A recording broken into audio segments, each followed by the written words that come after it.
What was it like when you first got here?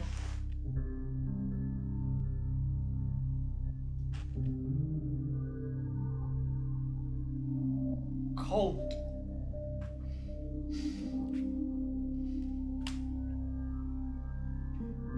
It was so cold, Salma.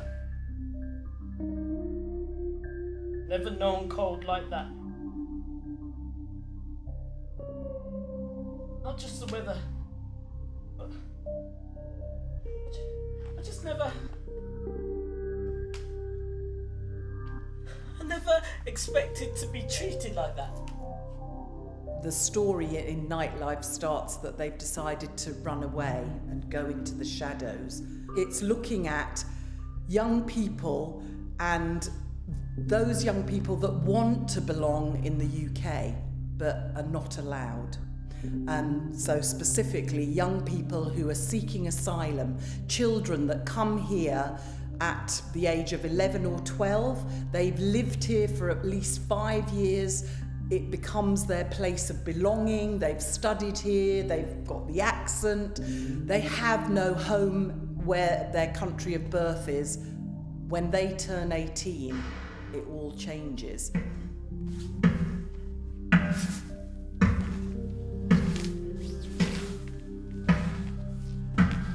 I think what is really rewarding about Nightlight is, for me personally, it's increased my perspective of an experience that an unaccompanied child has in this country. I think we are often stuck in this mind frame of seeing small, helpless children and feeling sympathy, but then also seeing the opposite end of the spectrum in relation to immigrants, and a lot of suspicion and an idea that immigrants are always trying to take what shouldn't be theirs or trying to ruin something that they shouldn't have a part in. Looks like you're about ready for an interview at the border agency.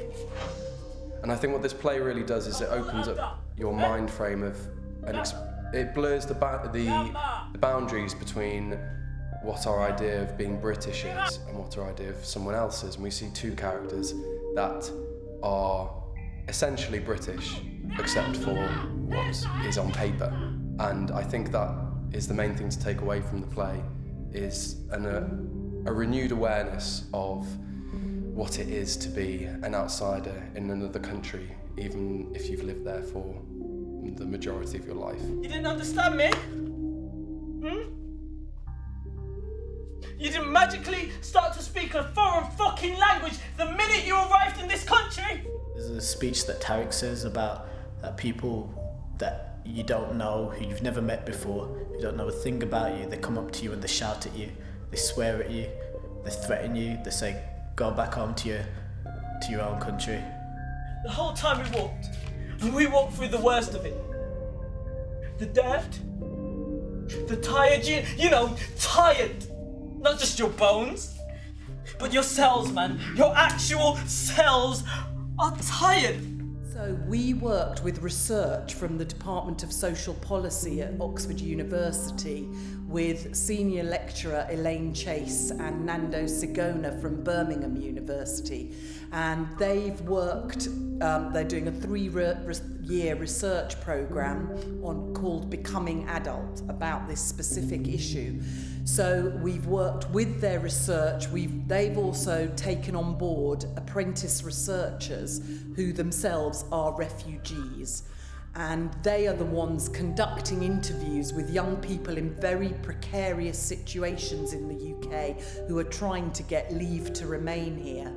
And so we've run workshops with these apprentice researchers. They've fed into the script and they're sitting on debate panels that we're having in every city.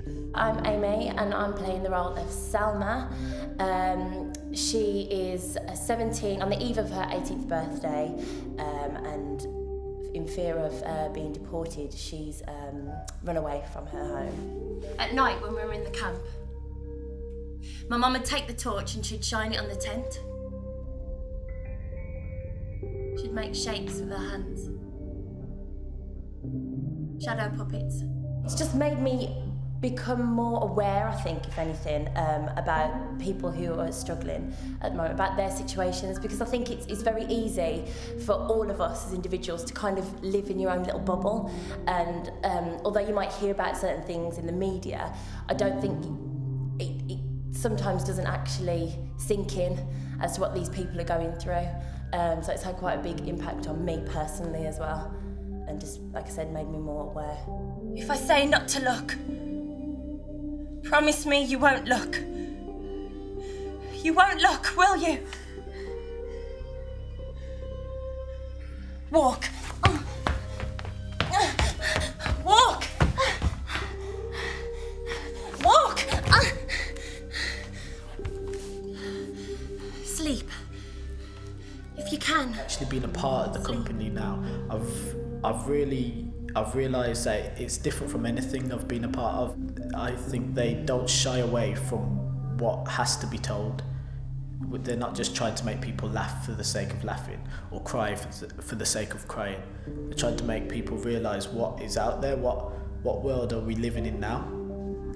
And that's what I think, that's what Mandala is to me. It's somewhere that will show you the truth of what you're living. And I think that's special. I can't go back. I can't go back.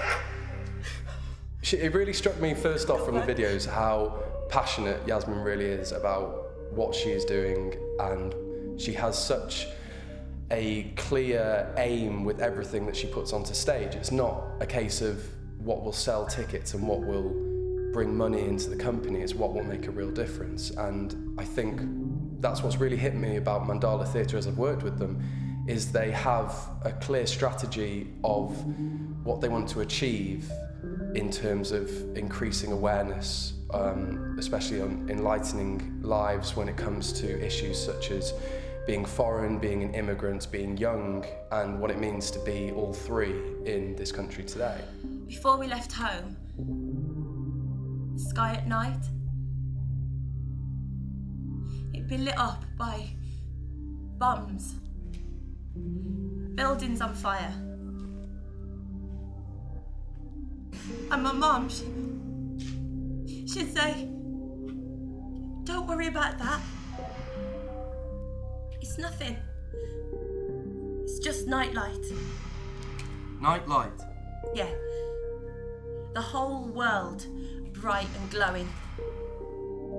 Not a little nightlight for kids that are scared of the dark, but something awesome that stretched right across the sky. It must have been terrifying. Yeah, only when I think about it now.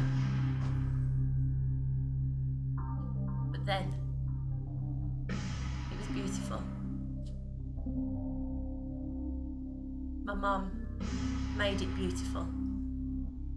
What we're hoping to do, working with the universities and academics, is that working with, hand in hand with them, there will be a chance to shift policy, that debates will take place and policymakers will eventually listen, because it's the policies that can change things, and it's people seeing the show and saying, I don't agree with this, or I want to volunteer to help, that can make a difference.